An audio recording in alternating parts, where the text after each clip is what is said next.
இன்றைய கேள்வி, ஒரு வயசானவங்களுக்கு இரவு நேரங்கள்ல தூக்கம் வராம இருக்கிறது இப்போ ஒரு காமனான பிரச்சனையா இருக்கு.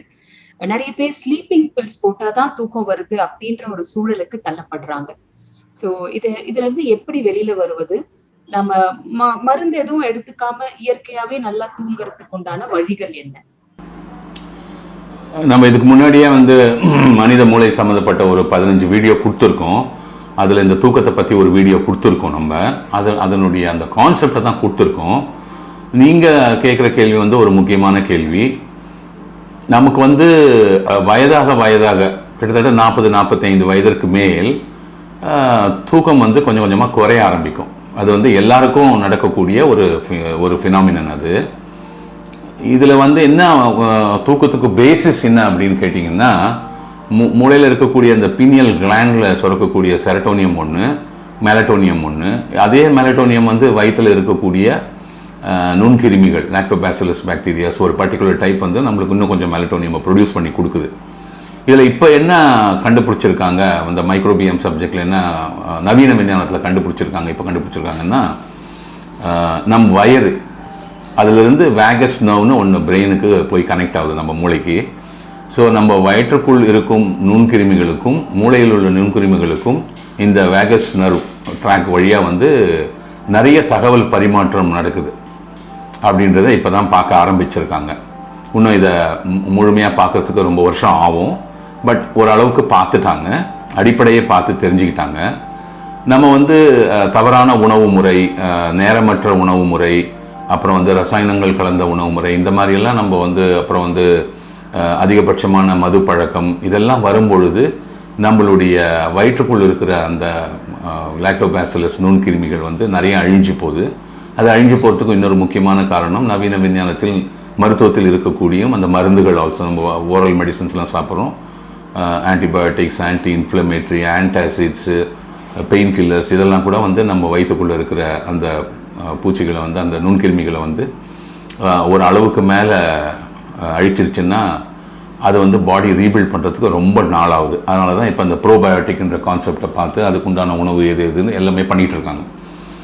இதை நம்ம ஈக்குவேட் பண்ணோம்னா பாடி தான் திருப்பி அதை ரீபில்டு பண்ணணும். நம்மக்கிட்ட மெக்கானிசம்லாம் கிடையாது, வெளியிலேருந்து கொண்டு போய் அதை உள்ளே விட்றதுலாம் பண்ண முடியாது. அப்போ உங்களுக்கு அந்த வயசான போது இந்த மாதிரி நிலைமைகள் ஏற்படும் பொழுது உங்களுக்கு வயிற்றில் ப்ரொடியூஸ் பண்ணக்கூடிய அந்த மெலட்டோனியம் ஆல்சோ உங்களுக்கு குறைஞ்சி போயிடும். ப்ளஸ் மன அழுத்தங்கள், அந்த ஒரு 20-25 வயசு வரைக்கும் நம்ம பொறுப்புகள் இல்லாமல் இருப்போம். சம்பாதிக்க ஆரம்பித்தோடனே நமக்குன்னு ஒரு குடும்பம் ஆரம்பித்தோடனே நம்மளுக்குன்னு பிள்ளைகள், நம்மளுக்குன்னு வீடு, நம்மளுடைய பொருளாதாரம், நம்மளுடைய உறவு சம்மந்தப்பட்ட சங்கடங்கள், இதெல்லாம் வரும்பொழுது, நம்மளுடைய பணிச்சுமைகள், இதெல்லாம் வரும்பொழுது நம்மளுக்கு அந்த ஸ்ட்ரெஸ் ஃபேக்டர்னு சொல்லக்கூடிய அந்த எமோஷனல் டர்புலன்ஸ்லாம் ரொம்ப ஜாஸ்தியாகிடும். அப்போ நம்மளுக்கு தூக்கம் கொஞ்சம் கொஞ்சமாக குறைய ஆரம்பிக்கும். அந்த மாதிரி எண்ணற்ற காரணங்கள் இருக்கிறது. இப்போ நீங்கள் தூக்க மாத்திரை போட்டால் தான் தூங்க முடியும் அப்படின்னா, தூக்க மாத்திரை போட்டால் நீங்கள் கண்டிப்பாக தூங்க மாட்டீங்க. தூக்க மாத்திரைன்றதே உங்களுக்கு அந்த நரம்பு மண்டலத்தை மரத்து போக செய்யும். அவ்வளோதான் பண்ணும் அது. நீங்கள் தூங்குறீங்க இல்லைன்னு சொல்லல. அந்த தூக்கமுக்கு வேறு தூக்கம் கிடையாது, அது ஒரு மயங்கிய நிலை, அவ்வளோதான். இப்போ மயக்கத்தில் இருந்தாலும் தூக்கத்தில் இருந்தாலும் ரெண்டும் ஒன்று தான். உனக்கு நீங்கள் தூங்கினா நினச்சின்னு இருப்பீங்க, நீங்கள் மயங்கியிருப்பீங்க. இந்த மயக்கம் தெளிஞ்சு தான் காலையில் எழுந்துக்கிறீங்க. அந்த நம்னஸ் போகிறதுக்கு டைம் ஆகும், ஈவினிங் ஆகிடும். அதனால் நீங்கள் தூக்க மாத்திரை போட்ட உடனே மறுநாள் பார்த்தீங்கன்னா ரொம்ப டயர்டாக ஃபீல் பண்ணுவீங்க, ரொம்ப மந்தமாக இருக்கும். அது உங்களுக்கு நாளாக பழகிடும், உங்களுக்கு ஃபுல்லாகவே பழகிடும். அப்போ உங்களுக்கு ஒரு நார்மல்ஸினா என்னமே தெரியாமல் போயிடும். நீங்கள் ஓரளவுக்கு தூக்க மாத்திரை போட்டு பழகிட்டிங்கன்னா உங்களுடைய அடிக்ஷன், அதாவது அதுக்கு அடிமைத்தனப்பட்டு போயிடுவீங்க. அதுக்கப்புறம் தூக்க மாத்திரை இல்லாமல் உங்களால் தூங்க முடியாது. அந்த அளவுக்கு நம்மளை அதை நிலைகுலைய வச்சிடும். அந்த மாதிரி ஆகிடும். இன்றைக்கி இருக்கிற உலகத்தில் நம்மளுக்கு வயசாக நம்ம உடல் உழைப்புலாம் வெளியில் வந்துடுறோம். உடல் உழைப்பு செய்யறதே கிடையாது. அதாவது உடல் ஆடி ஓடி வேலை செஞ்சு எல்லாம் நீங்கள் பண்ணிங்கன்னா காலையிலேருந்து சாயந்தரம் வரைக்கும் உங்களுக்கு நிறைய ரசாயன மாற்றங்கள் உள்ளே இருக்கும். அது பெரிய சயின்ஸ். அது உள்ளே போய் நீங்கள் பார்க்கலாம். உங்களுடைய production of dopamine, production of melatonin, production of serotonin, எல்லாமே உங்களுக்கு அந்த இயக்கங்கள்னால உங்களுக்கு உள்ளுக்குள் இருக்கும் அந்த ரசாயன நிலைமை சீரடையும். அப்போ உங்களுக்கு ஆட்டோமேட்டிக்காக நல்லாவே தூக்கம் வரும். நம்ம அந்த மாதிரி பண்ணுறதில்லை. நம்மளுடைய வாழ்க்கை தரத்தை இந்த நவீன விஞ்ஞானத்தின் வாயிலாக ரொம்ப சொகுசாக எடுத்துகிட்டு போயிட்டோம். சொஃபஸ்டிகேட்டட் வே ஆஃப் லிவிங்கில் வந்துட்டோம் நம்ம. நகரப்புறங்களில் இருக்கிறவங்களுக்கு. அதே நீங்கள் கிராமப்புறங்களில் போய் பார்த்தீங்கன்னா அவங்க irrespective ஆஃப் த ஏஜ் அவங்க பார்த்தீங்கன்னா நிறைய வேலை செய்வாங்க. காலையில் எழுந்தது நைட்டு படுக்கிற வரைக்கும் அவங்களுக்கு ஆணாக இருந்தாலும் பெண்ணாக இருந்தாலும் நிறைய வேலைகள் இருக்கும். அவங்க கிளினிக் போவாங்க வருவாங்க. ஒரு நாளைக்கு பார்த்தீங்கன்னா 8 கிலோமீட்டர் நடந்துருவாங்க. வயல்வெளிகளில் சில வேலைகள் செய்வாங்க, வீட்டில் சில வேலைகள் செய்வாங்க. மாடு பார்க்குறது, மாட்டு தொழுவோம், அது இது மாடு எடுத்துன்னு போய் தண்ணி கொடுக்குறது, நிறைய வேலை இருக்குது அவங்களுக்கு. ஏன்னா அவங்க வந்து எப்போவுமே வந்து அந்த கால்நடைகளோட ஒன்றியது அந்த வாழ்க்கை. அந்த கால்நடைகள் வந்து அந்த அளவுக்கு அவங்களுக்கு வந்து விவசாயத்துக்கு துணை புரியறதுனால அதோட வாழறாங்க. அது மாதிரி உங்களுக்கு உழைப்புன்னு ஒன்று இருக்கும் பொழுது இந்த பிரச்சனையே வராது. அங்கே இருக்கிறவங்களுக்கெல்லாம் பார்த்தீங்கன்னா ஒரு 70-75 வயசுக்கு மேலே அவங்களால முடியாத போகிற காலத்தில் அவங்க வேலை இல்லாமல் தாங்கள் வீட்டிலேயே இருக்கிற மாதிரி நிலைமை வரும்பொழுது தான் இந்த தூக்கமின்மை வரும். இந்த தூக்கமின்மைக்கு யோகாவில் சில பயிற்சிகள்லாம் இருக்குது. அது வரைக்கும் நீங்கள் போயிட்டு நீங்கள் கற்றுக்கலாம். உங்களுக்கு நீங்கள் எங்கேயும் போய் தேட வேணாம். உங்களுக்கு இதை பற்றிய புத்தகங்கள் இருக்கிறது.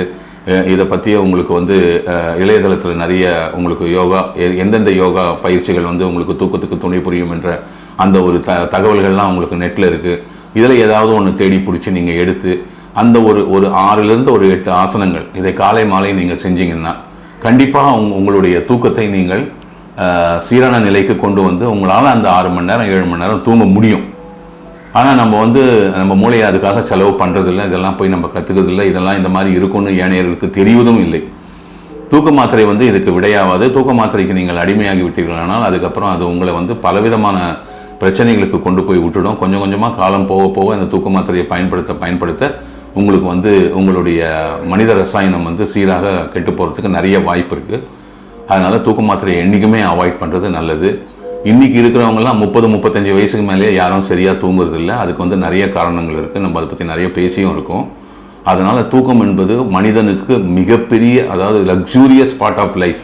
ஒவ்வொரு மனிதனுக்கும் ஆணாக இருந்தாலும் பெண்ணாக இருந்தாலும் மிகப்பெரிய சொத்து இந்த தூக்கம் தான். தூக்கத்தின் பொழுது தான் உங்களுக்கு அந்த பேராசிம்பத்தட்டிக் வேலை செய்யும். தூக்கத்தின் பொழுது தான் உங்களுக்கு வந்து எல்லாமே உங்களுக்கு ரீஜெனரேஷன் ஆஃப் செல்ஸ் எல்லாமே நடக்கும்.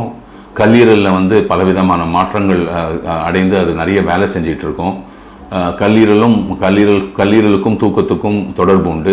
ஸ்டமக்கினுடைய அந்த அமிலத்தன்மை ஜாஸ்தியான தூக்கம் போயிடும். அது வந்து உங்கள் பிரெயினை டிஸ்டர்ப் பண்ணிகிட்டே இருக்கும்.